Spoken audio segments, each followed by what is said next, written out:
More champagne, Mom? Julian asked, refilling my glass before I could respond. I smiled hesitantly, nervously glancing at my son and his fiancée. We were celebrating their recent engagement with an intimate family dinner, though an unsettled feeling stirred in my gut. To your happiness, Sienna purred, clinking her glass against mine. I nodded and took a generous sip.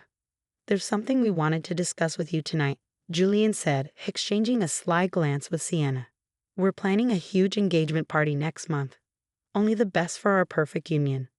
I chuckled anxiously. How wonderful for you both, but those parties can get quite pricey, can't they? Oh, we're not paying a thing, Sienna said with a wave of her hand. That's going to be your gift to us. I nearly choked on my champagne. I'm sorry. As Julian's mother, it's your duty to pay, Sienna continued. We expect you to contribute at least $25,000. Consider it an investment in your son's future. They couldn't be serious. $25,000 for a party, I said incredulously. Do you have any idea how unreasonable? Don't be ridiculous, Mom, Julian interrupted. You make good money, and you have all the inheritance money from Dad you've been hoarding. My husband's recent death after battling cancer was still an open wound. I recoiled at their callous remarks. That money is my nest egg for retirement, and to pay these expenses without even consulting me first. Sienna rolled her eyes dramatically. Oh, still harping on about being consulted. Get over yourself already. You're the mother of the groom. This is what's expected. Shell out the cash and be grateful we're letting you contribute at all. You should feel honored we're even inviting you. Julian sneered. So write the damn check so we can start planning. I sat stunned, unable to comprehend their arrogance and disregard. I appealed once more to my son. Honey, be reasonable. You can have a lovely party without extravagant costs. Let's scale things back a bit. Julian slammed his fist on the table, rattling the glasses. I knew you would pull this cheapskate crap, he shouted.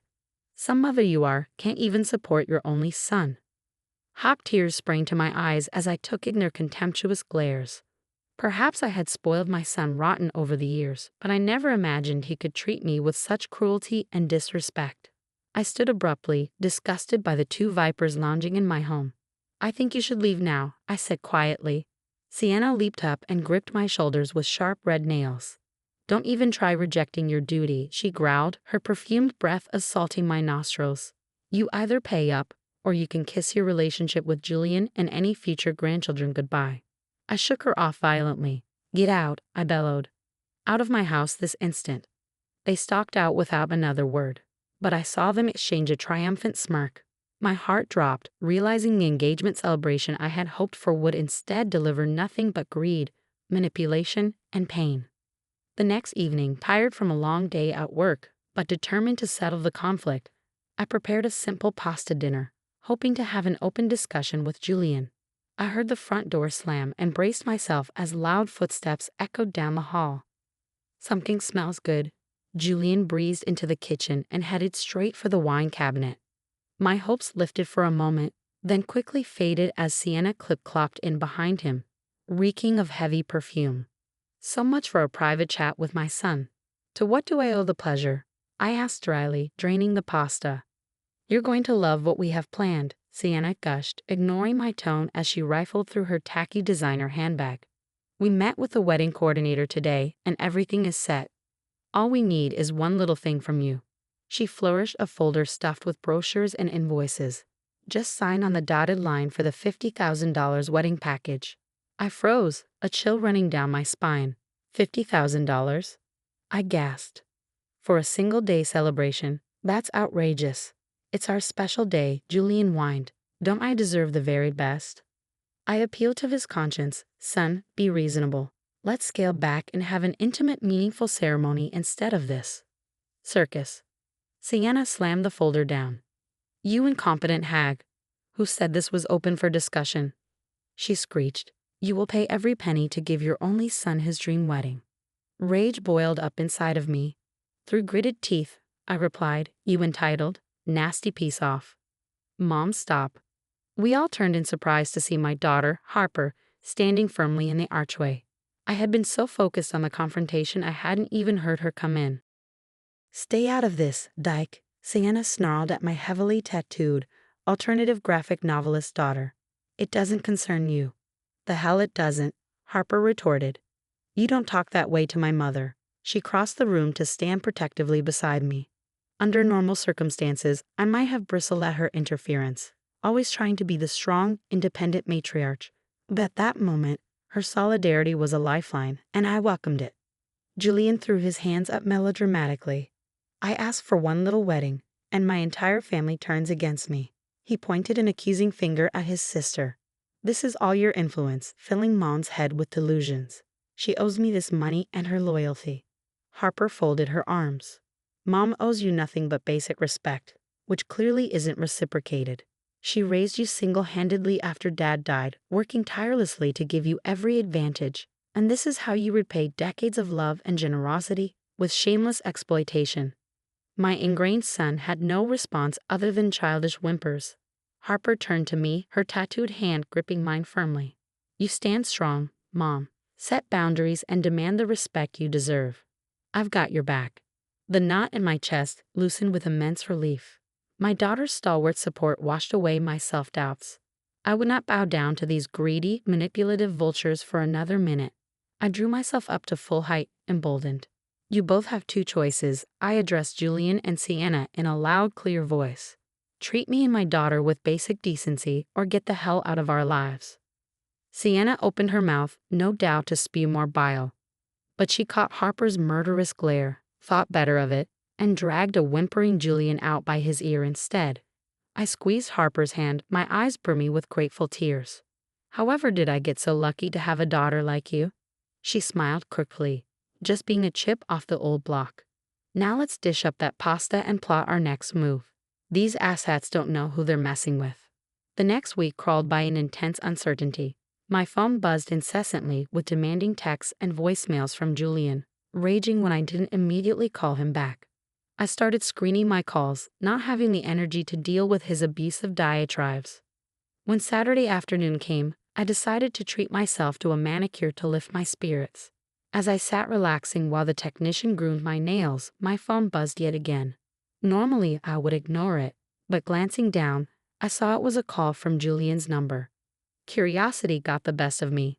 Hi, honey, I answered cautiously. It's your witch of a mother, came Sienna's grating voice instead. My blood instantly started boiling. I was just about to hang up when I heard Julian's sneering tones in the background. Is the old bag actually taking your call? She's been dodging mine all week. There was a rustling sound, followed by his voice coming clearly through the phone speaker. Mom, what the hell? I've been calling nonstop. Have you given any more thought to funding the wedding? The coordinator is breathing down my neck. I opened my mouth to deliver a stern refusal, but Sienna's shrill voice cut me off. Oh, let it go already. She's clearly a lost cause. There was a slap, as if she swatted his arm.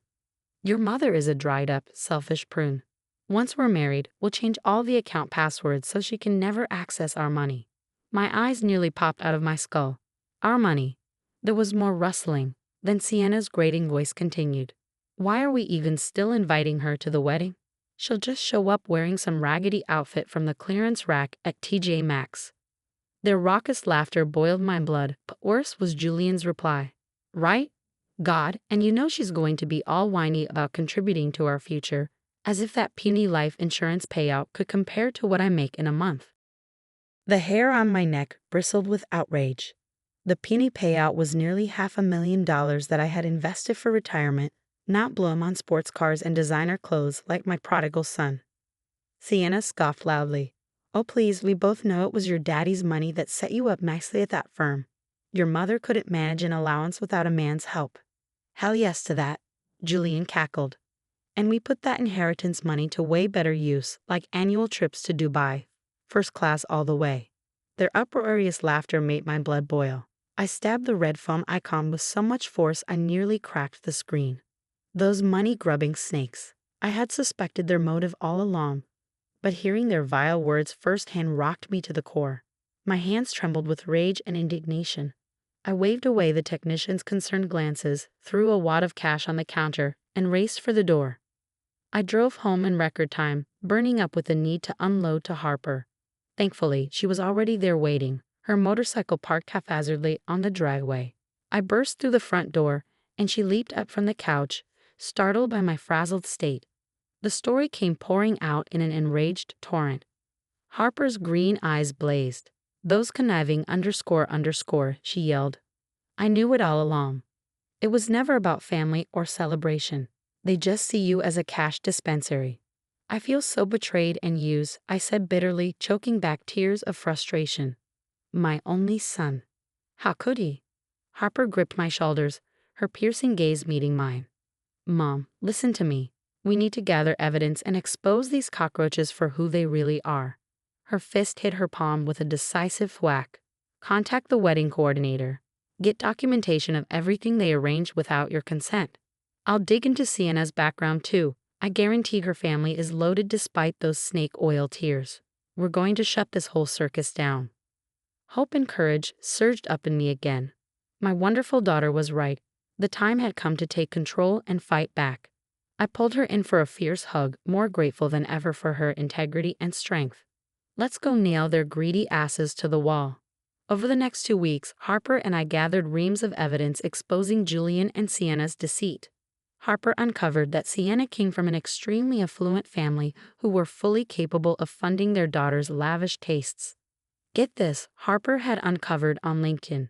Her father owns a huge real estate investment firm. He could easily foot the bill for this circus wedding. Meanwhile, I obtained financial records from the wedding coordinator showing the exorbitant expenses Julian and Sienna were trying to rack up on my dime. $75,000 and counting.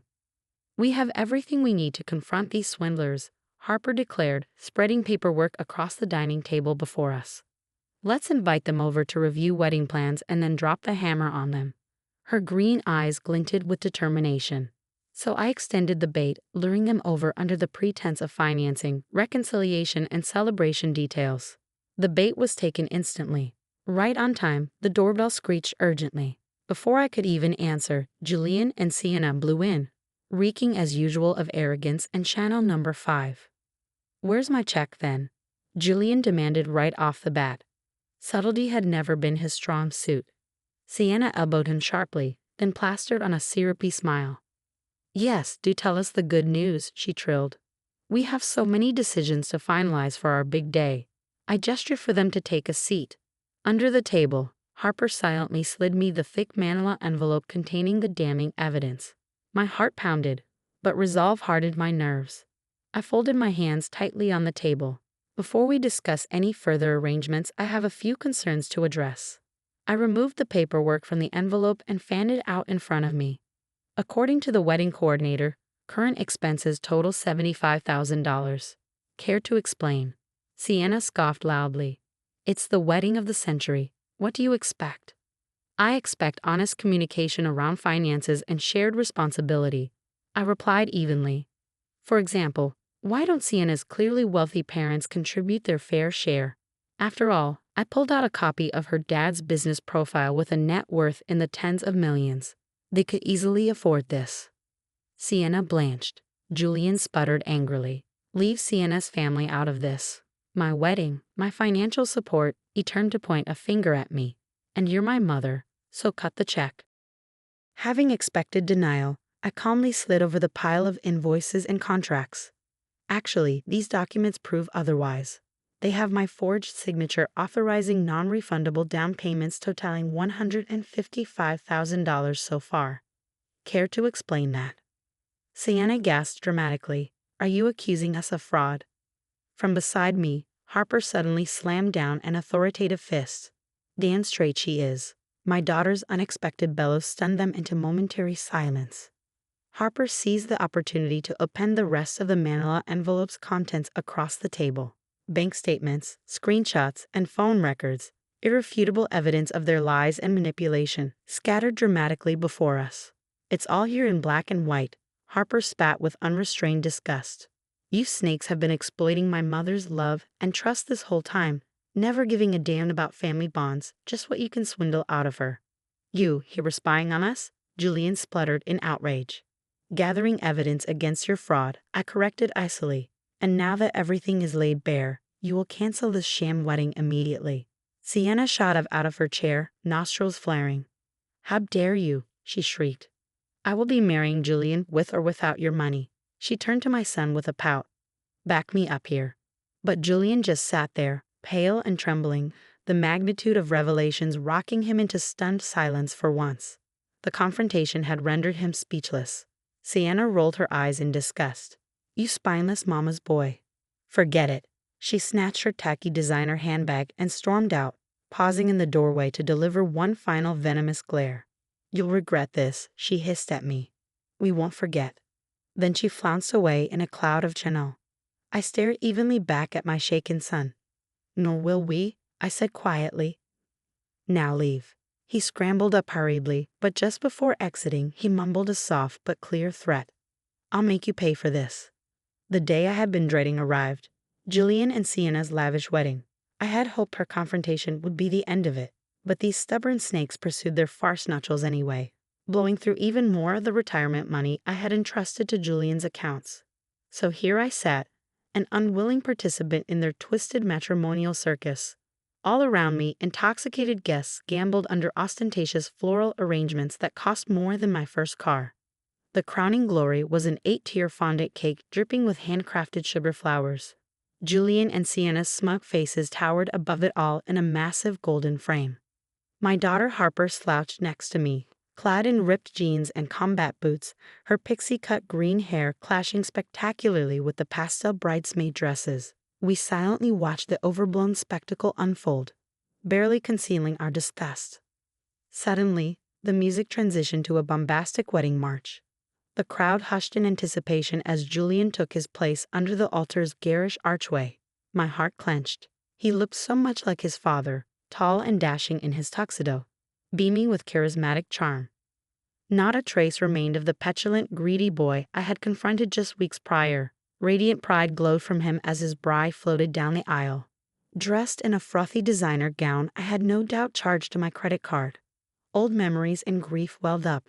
I had walked that same path over 30 years ago, knave and drunk on dreams of lifelong partnership and family, dreams that soured all too quickly. My faith in love and devotion had died alongside my husband, and now the son we created together slapped me in the face with the same callous disregard. As the ceremony droned on, a righteous rage simmered within me. I could not, bless this loveless union with my presence for another moment. I stood abruptly, my chair scraping loudly across the polished floor. All eyes turned to me. Harper grasped my hand supportively. I cleared my throat, meeting Julian's alarmed gaze. I apologize, but I cannot stay silent about this travesty. My voice rang out loud and clear. Murmurs rippled through the stunned guests. Julian flushed crimson, shrinking under my bold stare. Before he could muster a response, Sienna shoved past him, teeth bared and eyes spitting fury. How dare you interrupt my perfect day? She advanced toward me, manicured claws outstretched menacingly. I stepped back, recoiling from her vicious energy. Harper immediately confronted the deranged bride. Back off, she commanded, her voice like steel. Meanwhile, behind closed doors, Harper relied on my sharp business instincts to manage her quickly ballooning finances. At her behest, I leveraged decades of investment experience to establish trademarks, negotiate publishing rights, and maximize profits. I swelled with pride watching my daughter's passions flourish under my careful cultivation. Soon, Harper was regularly turning up in edgy fashion magazines and sought-after graphic anthologies. She purchased a sleek downtown loft as her business base of operations, proudly showcasing the extravagant views she had earned solely through her prodigious talents. To celebrate Harper's rapid rise, I decided to host an intimate gathering of key supporters and collaborators at her swanky new digs. The catered affair would mark her official arrival as an artistic visionary and independent woman of means. Harper greeted guests with an uncharacteristic nervous energy as I directed caterers to artfully arrange free-flowing champagne and delicate canapés. You have nothing to worry over, I reassured my daughter as I straightened her smart blazer. Just be your normal captivating self. These people already adore you. Soon the loft overflowed with Harper's avant-garde inner circle. Daring writers, leading publishers, edgy photographers, and even some A-list names from Harper's celebrity clientele. They all made appearances to toast their favorite tattoo visionary. Pride swelled my chest to hear such powerful figures celebrating my exceptionally talented daughter. This was the launch party Julian could only ever fantasize about. 2 short years ago, my family's name was tarnished by greedy failures. Now, through Harper's virtues, respect had not only been restored but elevated to an artistic elite status. Late into the evening, I stepped onto the balcony beside Harper, gazing over vibrant city lights. She squeezed my hand gently. "None of this would be possible without you, Mom. You believed in me when no one else did, invested in me, fought for me. I'll owe you forever." I wrapped one arm around her slim, leather-clad shoulders, champagne flute clutched elegantly in the other hand. "Nonsense, my brave darling. Your soaring success stemmed solely from your vision and daring talents." I swept one arm across the glimmering skyline before us. "All this you manifested wholly on your own. I merely facilitated the business deals so you could freely create." Harper grinned quickly. "Ah, yes. Well, I clearly inherited your ruthless business savvy along with Dad's creative spirit." She playfully clinked her glass to mine. "To the dynamic duo, may we always prevail over vipers and thieves." I laughed brightly, heart swelling with maternal joy. My daughter and I had come through the crucible of greed and betrayal to now bask in self-made success. As the lively celebration carried on behind us, I silently offered one final toast upward to her beloved father. We had created a fine legacy after all, one sculpted purely from integrity, courage, and toil instead of entitlement or manipulation. That legacy now towered as a gleaming testament to morality for all the Julians of the world to gaze upon with envy for decades to come. Over the next 2 years, Harper's star continued to ascend in a brilliant, trailblazing trajectory. Meanwhile, I heard through mutual contacts that Julian languished in obscurity and mounting debt. His lavish lifestyle sustained itself for a while on credit before the house of cards inevitably collapsed. The rare times Julian's name surfaced, it was tied to seedy gossip rags and drunken tabloid scandals. From Sienna's very public affair to Julian getting fired from a car dealership for defaulting on payments, karma seemed intent on grinding my prodigal son into the dirt.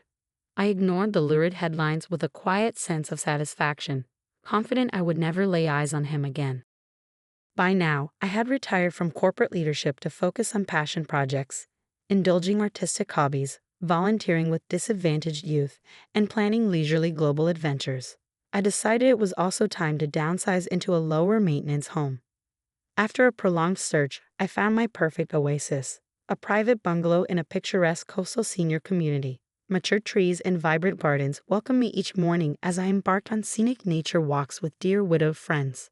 The idyllic setting and social kinship brought me a sense of peace I hadn't realized was missing.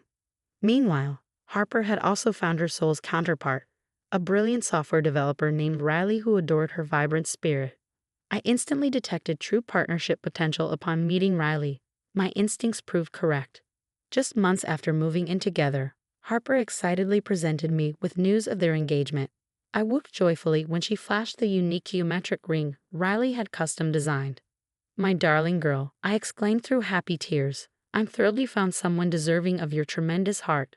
The private garden wedding ceremony Harper described echoed my own intimate vision 3 decades prior. No showy fanfare, just profound lifelong commitment celebrated by cherished community. I clasped Harper's hand, overcome with emotion at how perfectly she was manifesting her father's and my unrealized dreams. Later, during wedding planning over tea and biscuits, Harper hesitated before broaching the subject I knew she would. "Mom, about inviting Julian." I waved one hand briskly.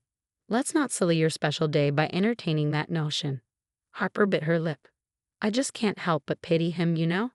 He's clearly a miserable screw-up, but still family, even if he doesn't deserve it. I wonder if including him would be the right thing." She trailed off uncertainly. Recognizing my daughter's enduring compassion even for those who least warranted it, I patted her hand reassuringly. "You needn't ever compromise your kind principles.